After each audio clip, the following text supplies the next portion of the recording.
Hi, everyone. Thanks so much for joining us on How She Does It, where we talk about all things women, money, and power. I'm Karen Feinerman. While it may feel like summer just ended, the holidays are right around the corner, and this is a time when many of us give back, whether we're volunteering at a food bank or donating to a cause we believe in. This year, our donations could be more important than ever. Nearly 5 million fewer people gave to charity in 2022 than in 2019, according to Charities Aid Foundation. And from 2021 to 2022, charitable giving dropped by 3.4% overall, according to the Lilly Family School of Philanthropy. Further complicating the picture is that today, there are more than 1.5 million nonprofits in the U.S. alone. So deciding where your donations will make the most impact can be a challenge. Thankfully, we're going to break it all down and answer your philanthropic giving questions with Soraya Alexander, Chief Operating Officer at GoFundMe and President of Classy. In Soraya's role, she helps people and nonprofits share their stories, connect with supporters, and reach new donors. Soraya, welcome. Thank you so much for having me. Very happy to have you here. A lot to ask, so let's just jump right in. To start, I'd love for you to break down what you're doing at GoFundMe and what you're doing at Classy and how those two companies, which are independent but together, how they function. Great. So GoFundMe, most people have heard of. We really try to provide a platform that helps people help each other.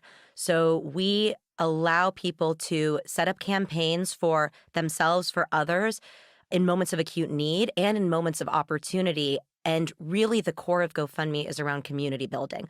So how do you find people and causes that you want to support, show solidarity with, come around? And that's financial support and emotional support. In Classy, you probably have not heard of unless you're in the nonprofit space. We provide white label digital fundraising tools for thousands of nonprofits. So you may not have heard of our brand. You probably have donated on our platform. You'll go to a nonprofit's website, you'll click donate. A lot of the time, that's our tech. You sign up for a 5K, you go to a gala. A lot of the time, that's our tech.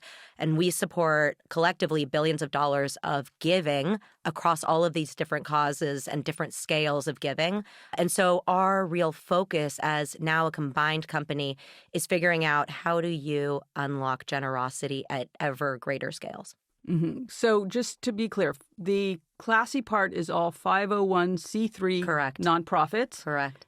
And the GoFundMe part can be anything. And I think what sort of pops into most people's minds is either a very specific crisis or a particular story of someone's hardships that seems to resonate with people.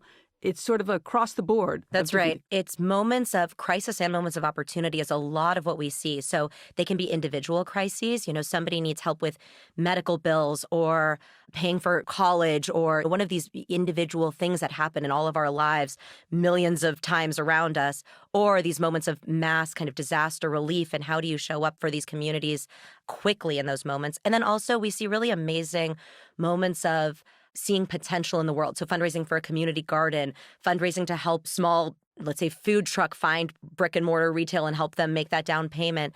So really kind of moments of uplifting and community solidarity. You see kind of both on the platform. And you're right that there are individual moments of giving. And we also have nonprofits raising money on GoFundMe. We also have GoFundMe.org that facilitates millions of dollars of philanthropic giving in kind of the more traditional sense.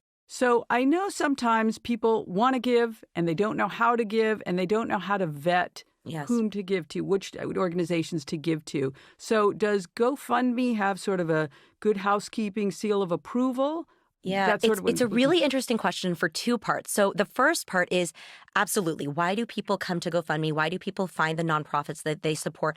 And you're right, there's this huge infrastructure behind the scenes, people and technology to say, we can vet fundraisers, we can verify fundraisers, we make sure that the mission of an individual campaign is where the dollars will go. We make sure that the beneficiaries are the intended beneficiaries.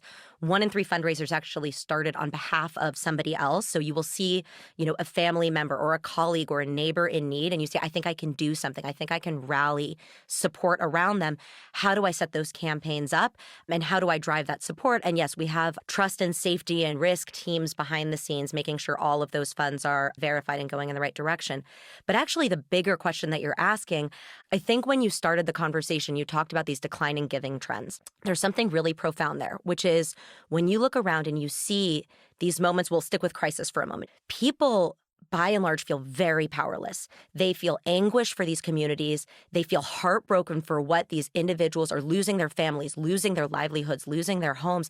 They want to show up and help. And they're saying, I don't see myself or my agency in any kind of scaled response. I don't see myself in these huge scaled nonprofit response efforts. And so I just may as well not give, even though the heartbreak is there. And what we see with a lot of the giving that happens on GoFundMe is these moments of very human connection and solidarity. People showing up and saying, I see you. I want to essentially wrap my arms around you. And I know you need money. We need money to pay for food tonight. We need money to pay for lodging. I need money to get my kids clothed again. And also, I need these words of support so that you know you're not alone in this. And that human connection, there's really nowhere else on earth that replaces, GoFundMe is kind of a unique moment where you can, or a unique platform to do this in. And it's very profound. And what you'll see are hundreds of thousands of people showing up for each other in a way that I think restores some sense of maybe not control, but at least participation in a really stressful world. Mm-hmm. So I think that the connection totally makes sense. Yeah. And I'm wondering a couple things. Sort of what's the average size of the GoFundMe raise? And then you have some that have just gone viral. And what makes something take off like that? Yeah, there is no good average that I could tell you that represents the different stories on the platform. And the reason is there are very specific needs. We have a student who was starting the school year who looked around and saw all of the student lunch debt in his elementary school. And he had suffered from food insecurity within his family. He had student lunch debt. And he said, I can rally people around and make sure none of my classmates start the year with student lunch debt, which is just an incredible emotional burden to put on an elementary school student. He started a fundraiser. He had very modest goals. The community found out, and he raised several $1,000s. That was enough to eradicate lunch debt in his school. You don't need huge dollars to make real impacts on people's lives versus something like Maui that across our two platforms, over $70 million was raised. Tiny fraction of what is needed to rebuild these communities, but so much individual agency that you're seeing, so much individual community that you're seeing coming around these people who need the help in those moments. And so I think that when we talk about individual connection and individual community, those moments of either it's my first degree network, it's my friends and my family, and I need a place to go and to show them that we care, or these moments of we accept donations from 190 countries. We've had donations from 190 countries. Collectively, over $26 billion has been raised, hundreds of millions of donations. And all of those are moments of connection that scale to have massive impact. So let me ask you about the different kinds of donors that you have. And generationally, I know on your website you talk about how donors give differently depending on, are they Gen X, are they boomers, are they Gen Z?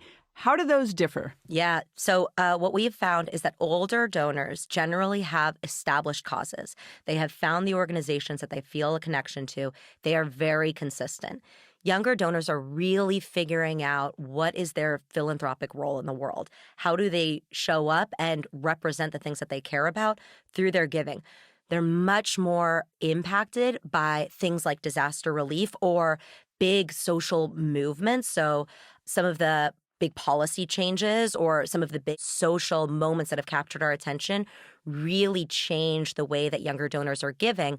And the question is, how do you retain that engagement? So again, we've been seeing this kind of stubborn decline in individual donor participation and individual giving levels over several decades. And the question is, why and how do we counteract that?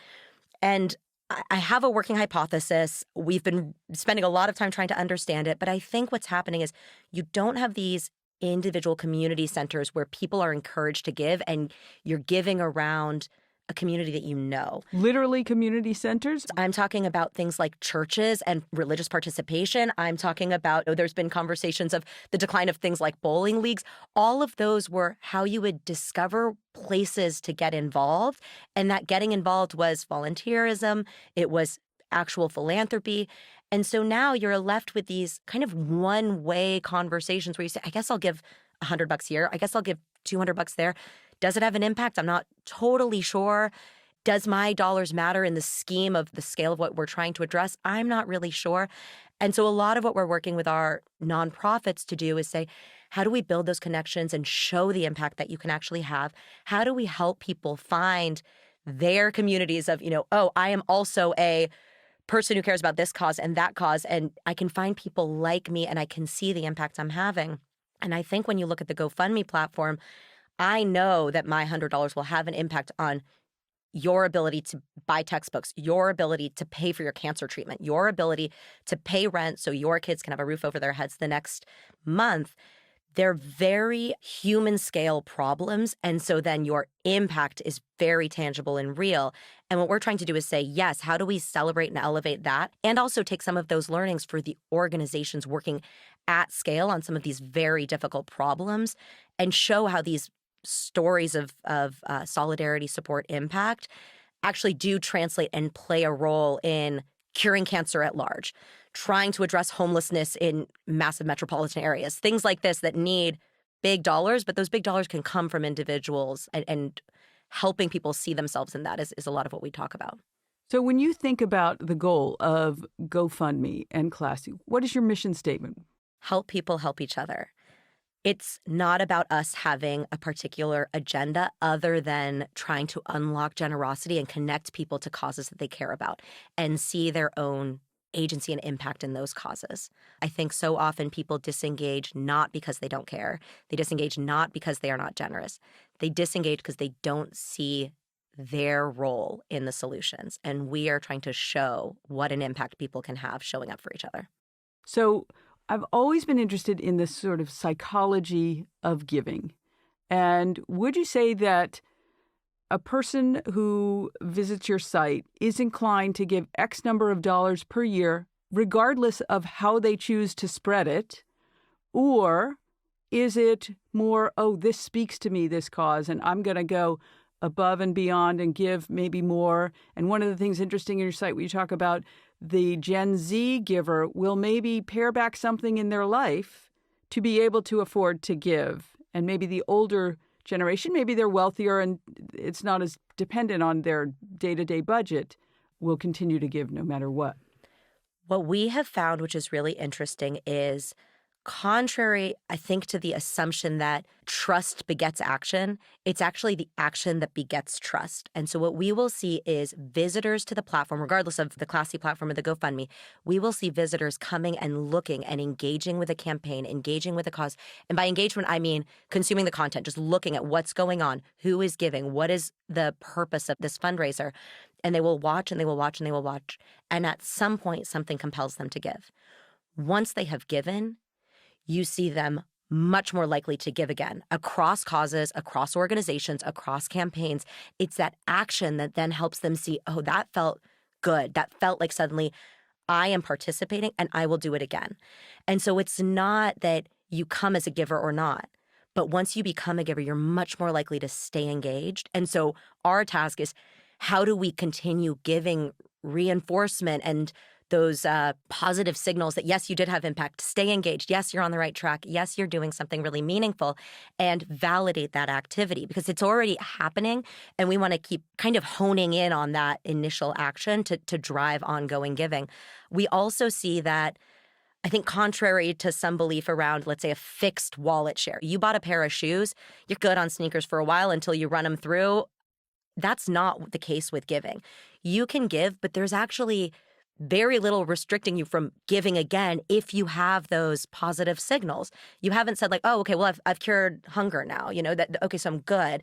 Well, we still have all these other causes to kind of focus on, or you can do more. There's never a sense that you actually have gotten all you have in the way that a consumer share of wallet, like that concept shouldn't exist.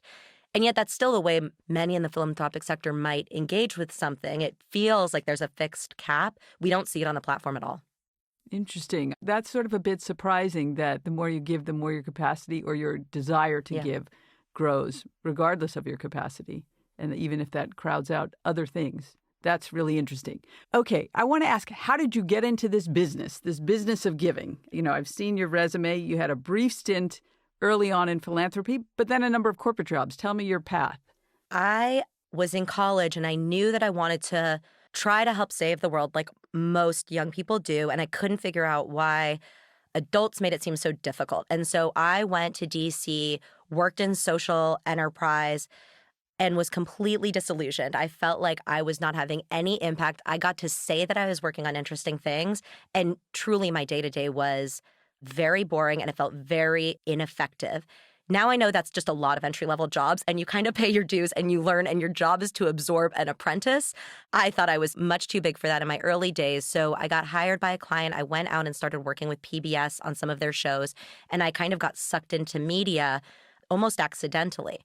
And after a while doing that, I said, okay, still, this feels like I'm not using my brain enough. I don't really know what I'm doing. I'm filling my days, and I don't think there's a lot of impact here.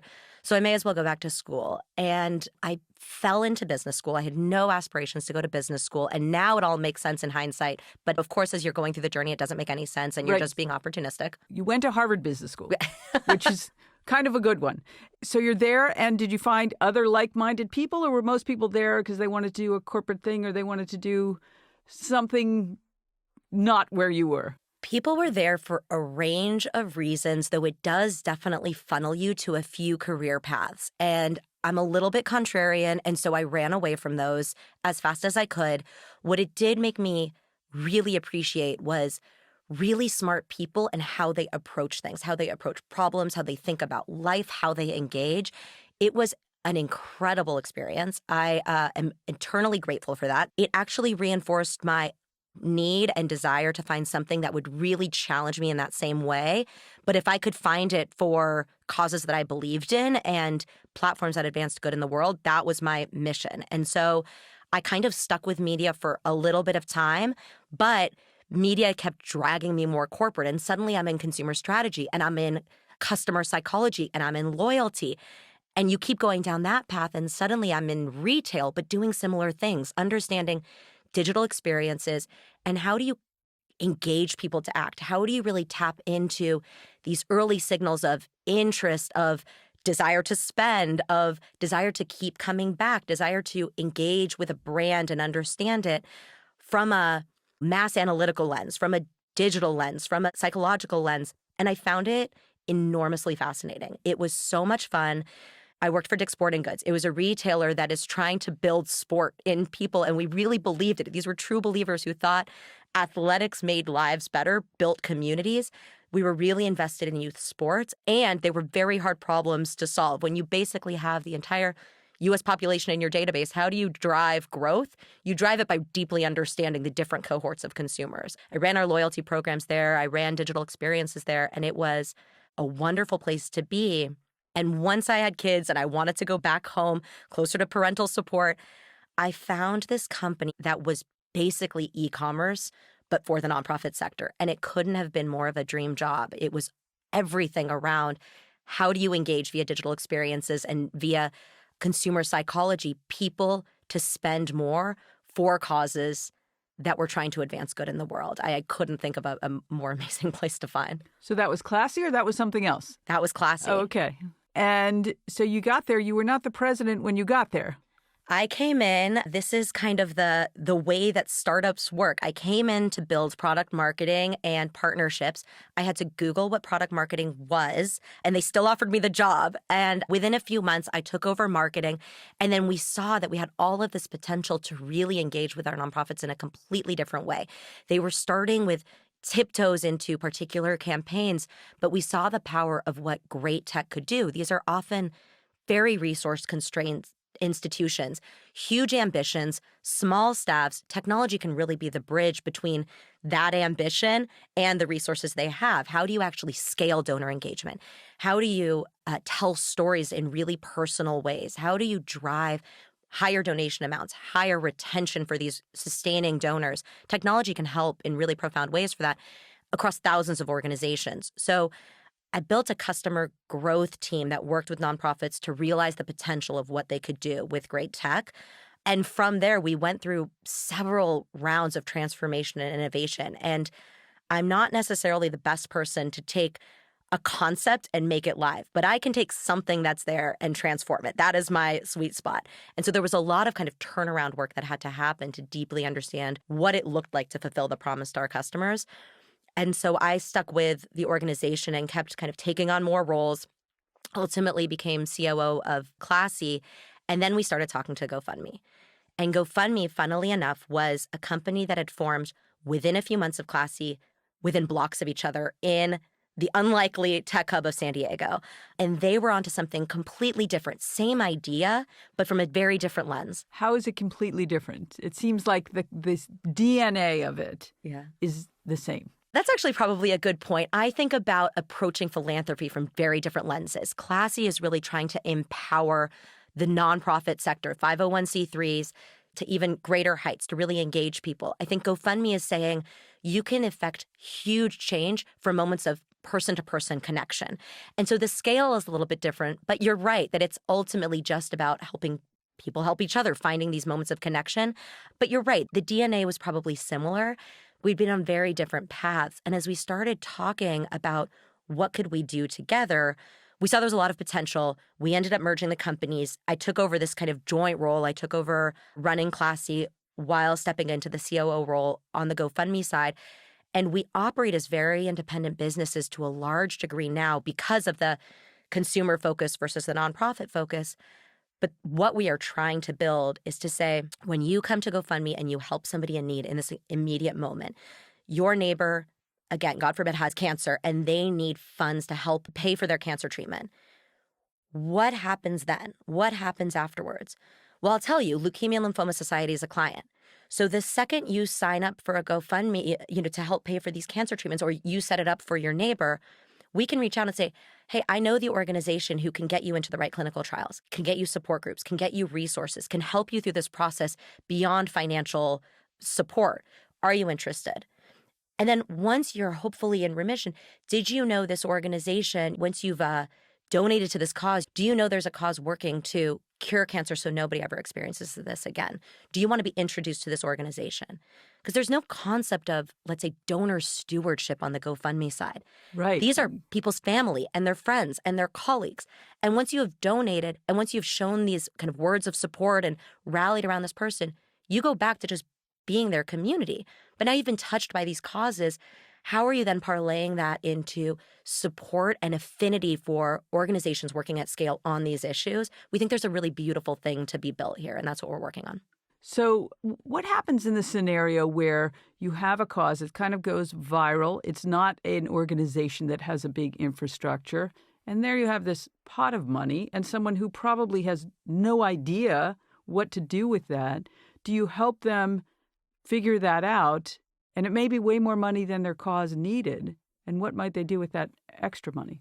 We are working on that quite a bit. A lot of what we actually do behind the scenes is we will partner with organizers and with donors to say, how do we match your interest and your capability to raise more dollars? If you can give 100 or you can give 1,000,000, you will have impact. And so let's give a forum to raise. And we will work behind the scenes on saying, okay, how do you want to distribute? What are you thinking about raising? How do I make sure you're telling the stories in the right ways to compel people to action? Let's work with you on the videos and the content and the follow-ups and the kind of clarity around those dollars.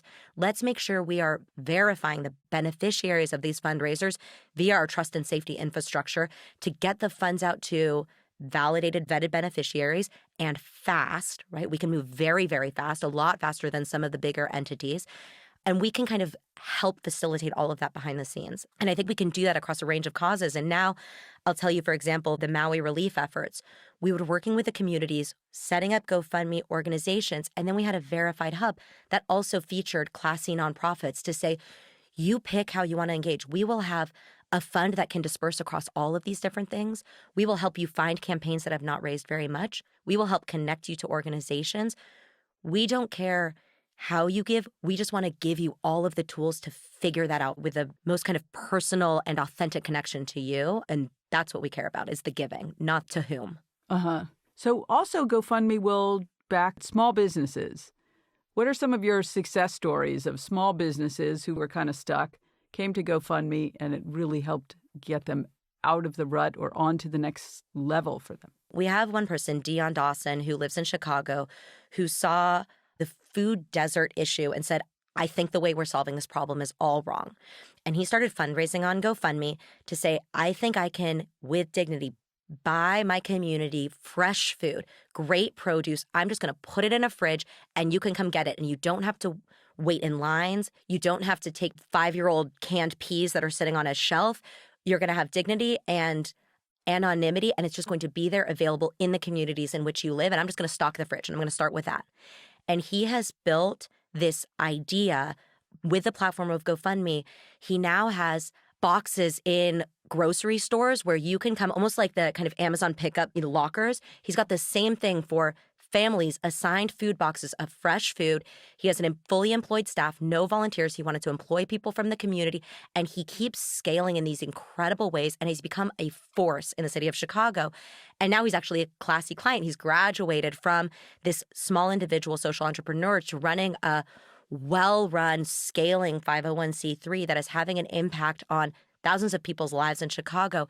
And it's the perfect sign of, I see an opportunity. I don't need the classic funding model to go and pitch my idea and fight through all these application grants. I think I can just rally people around the potential, and I can build this on my own. And I think really democratizing fundraising, which is actually a very complicated process if you get into the institutions of fundraising, we are able to see democratized fundraising and democratized giving in these really powerful ways. And his story is one of thousands of people who have said, I think I can lean in on these areas, and there's no age limit. And you see the range of community stepping up and building for the things that they want to see in the world.